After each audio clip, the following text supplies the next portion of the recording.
வணக்கம். வடலியின் காலை நேர பிரதான செய்திகள். முதலில் தலைப்புச் செய்திகள். இலங்கையை கவர்ச்சிகரமான சுற்றுலா தலமாக மாற்றுவது குறித்து ஜனாதிபதி ஆலோசனை.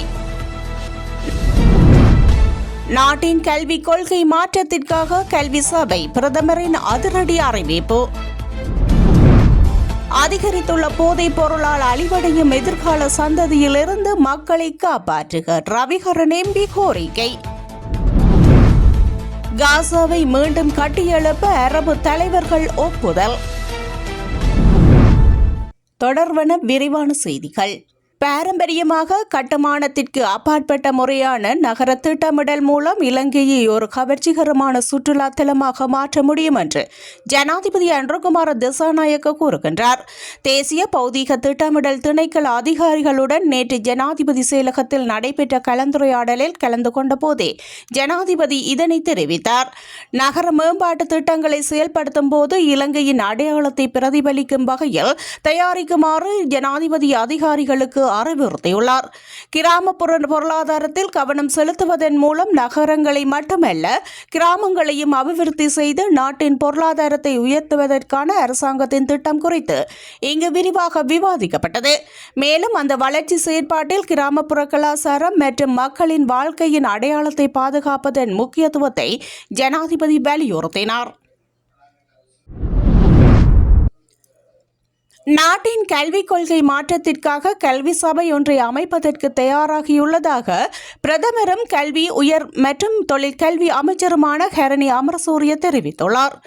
தேசிய கல்விக் கல்லூரியில் மீகொடையில் அமைந்துள்ள கல்வி தலைமைத்துவ அபிவிருத்தி மற்றும் முகாமைத்துவ பீடத்தின் கேட்போர் கூடத்தில் இடம்பெற்ற நிகழ்வில் உரையாற்றும் போதே அவர் இதனை தெரிவித்துள்ளார். இதன்போது கல்வித்துறையில் தொழில்திறன் மற்றும் தரத்தை மேம்படுத்துதல் என்பனவே கல்வி சபையை அமைக்கும் அடிப்படை நோக்கம் என்றும் அவர் கூறியுள்ளார். 2026ஆம் ஆண்டில் நடைமுறைப்படுத்துவதற்கு திட்டமிடப்பட்ட புதிய கல்வி சீரமைப்பில் அர்ப்பணிப்புடன் செயற்படக்கூடிய சிறந்த இயலுமை மிக்க மற்ற வளமான உருவாக்குவது அவசியமாகும் என பிரதமர் மேலும் சுட்டிக்காட்டினார். மேலும் 2009ஆம் ஆண்டில் கல்வி நிர்வாக சேவையில் இணைந்து கொண்ட அதிகாரிகள் பலர் இந்த நிகழ்வில் கலந்து கொண்டிருந்தனர். இந்த நிலையில் புதிய கல்வி அமைச்சர் ஹரணியின் பதவியேற்பின் பின்னர் கல்வித்துறையில் பல மாற்றங்களை உருவாக்க நடவடிக்கை எடுக்கப்பட்டுள்ளன. இதற்கமைய புதிய கல்வி சீர்திருத்தத்தின் கீழ் தரம் 1 மற்றும் 6ஆம் பாடத்திட்டங்கள் மாத்திரம் முழுமையாக மாற்றப்பட உள்ளதாக அறிவிக்கப்பட்டுள்ளது. புதிய சீர்திருத்தங்களின் கீழ் ஏனைய தரங்களில் குறிப்பிடத்தக்க மாற்றங்கள் எதுவும் இடம்பெறாது. ஆனால் 10ஆம் தர பாடமுறைமை பகுதியளவில் மாற்றப்படும் எனவும் குறிப்பிடப்பட்டுள்ளது.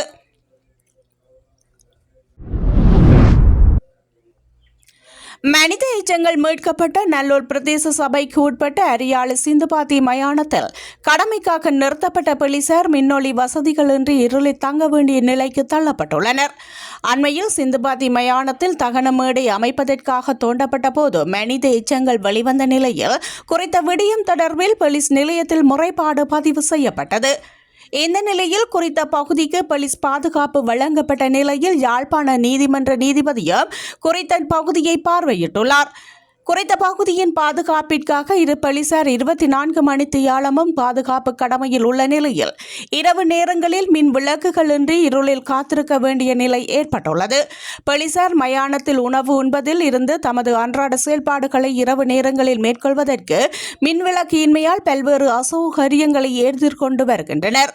குறித்த விடயம் தொடர்பில் நல்லூர் பிரதேச சபை செயலாளரை தொடர்பு கொண்ட போது குறித்த விடயம் தொடர்பில் தாம் அவதானம் செலுத்துவதாக தெரிவித்தார். மனித எச்சங்கள் மீட்கப்பட்ட நல்லூர் பிரதேச சபைக்கு உட்பட்ட அரியாலை சிந்துபாத்தி மயானத்தில் கடமைக்காக நிறுத்தப்பட்ட போலீசார் மின்னொளி வசதியின்றி இருளில் தங்க வேண்டிய நிலைக்கு தள்ளப்பட்டுள்ளனர். சிறிய முதலீடுகளுக்கு கணிசமான நிதி வருமானத்தை வாங்கி வழங்குவதாக பொய்யாக கூறும் மோசடி விளம்பரங்களுக்கு எதிராக இலங்கை மத்திய வங்கி கடுமையான எச்சரிக்கையை விடுத்துள்ளது. செயற்கை நுண்ணறிவை பயன்படுத்தி உருவாக்கப்பட்ட இந்த ஏமாற்று விளம்பரங்கள் பொதுமக்களை தவறாக வழிநடத்த மத்திய வங்கி ஆளுநர் கலாநிதி நந்தலால் வீரசிங்கவின் படங்களை தவறாக பயன்படுத்துகின்றன என்பதை இலங்கை மத்திய வங்கி எடுத்துக்காட்டியது. டிஜிட்டல் தளங்களில் தோன்றும் இந்த பொய்யான விளம்பரங்கள் மத்திய வங்கி ஒரு சிறிய தொகையை முதலீடு செய்யும் நபர்களுக்கு பெரிய தொகையை செலுத்துவதாக தவறாக கூறுகின்றன. எனவே இது தொடர்பில் அவதானமாக செயற்படுமாறு இலங்கை மத்திய வங்கி பொதுமக்களை எச்சரித்துள்ளது. தெரிவித்துள்ளது. வடபகுதியில் அதிகரித்துள்ள போதைப்பொருள் ஊடுருவல்களாலும் போதைப்பொருள் பாவனைகளாலும் ஒரு தொகுதி எதிர்கால சந்ததியினர் அழிவழிய தொடங்கியுள்ளதாக வன்னி மாவட்ட நாடாளுமன்ற உறுப்பினர் துரைராச ரவிகரன் சுட்டிக்காட்டியுள்ளார். எனவே சட்டம் ஒழுங்கை சீர்படுத்தி எதிர்கால தலைமுறையினரையும் பொதுமக்களையும் பாதுகாக்க விரைந்து நடவடிக்கைகளை மேற்கொள்ளுமாறு தெரிவித்துள்ளார். அதிகரித்துள்ள போதைப்பொருள் பாவனைக்கு கட்டுப்படுத்துவது தொடர்பில் பாராளுமன்றத்தில் நேற்றைய அமர்வில் மாவட்ட பாராளுமன்ற உறுப்பினர் ராஜீவன் சபை ஒத்திவைப்பு வேலை பிரேரணையை ஒன்றினை முன்வைத்தார். இந்த நிலையில் குறித்த சபை ஒத்திவைப்பு பிரேரணை தொடர்பான விவாதத்தில் பங்கேற்று கருத்து தெரிவிக்கும் போதே நாடாளுமன்ற உறுப்பினர் ரவிகரன் இவ்வாறு தெரிவித்தார். போதையினால் நாடு மட்டுமல்ல எங்களுடைய மாவட்டமும் தள்ளாடி கொண்டுதான் இருக்கின்றது. இது தொடர்பில் ஏற்கனவே நான் பாதுகாப்பு அமைச்சின் குழுநிலை விவாதத்தில் கூட போதைப் பொருட்களின் ஊடுருவல்கள் தொடர்பிலும் அவற்றை கட்டுப்படுத்துவது தொடர்பிலும் பேசியிருந்தேன். இருப்பினும் சக பாராளுமன்ற உறுப்பினர் ராஜீவன் ஜெயச்சந்திரமூர்த்தி அவர்களால் முன்மொழியப்பட்ட இந்த ஒத்திவைப்பு பிரேரணைக்கு எனது நன்றிகளை தெரிவித்துக் கொள்கின்றேன். நிச்சயமாக மிகவும் பொருத்தமான ஒத்திவைப்பு வேலை பிரேரணையாகும். நாட்டின் அதி உயர் பீடமாக கருதப்படும் பாராளுமன்றத்திலே தற்போது நாட்டில் போதைப் பொருட்களால் சீரழிந்து கொண்டிருக்கும் இளைஞர்கள் யுவதிகள் பொதுமக்களை பற்றி பேசிக் கொண்டிருக்கின்றோம். நான் கிராமந்தோறும் மக்கள் சந்திப்பிற்காக செல்கின்ற போது போதைப் பொருள் பாவனையால் தமது கிராமத்தில் பலர் இறந்து விட்டதாகவும் பலர் இறக்கும் நிலையில் பாதிக்கப்பட்டு தடுமாறி கொண்டிருப்பதாகவும் சில கிராமங்களில் மக்களால் என்னிடம் முறையிடப்பட்டன. நாட்டின் இத்தகைய நிலை ஏற்படுவதற்கு காரணம் யார்? எமது நாட்டிலிருந்து பாதுகாப்பு படையினர் சீராக செயல்பட்டால் இவ்வாறு போதைப் பொருள் பாவனையால் ஏற்படும் இறப்புகளோ பாதிப்புகளோ இருக்காது. இந்த போதைப் பொருட்களை கட்டுப்படுத்துகின்ற விடயத்தில் போலீசாருக்கு முக்கிய பொறுப்பு இருக்கின்றது. சட்டம் ஒழுங்கு முறையாக செயற்படுத்துங்கள். இந்த விடயத்தில் கூடிய கரிசனை செலுத்தி போதைப் பொருட்களிடமிருந்து எமது மக்களை காப்பாற்றுங்கள். அதற்குரிய நடவடிக்கைகளை விரைந்து மேற்கொள்ளுங்கள் என அவர் தெரிவித்தார்.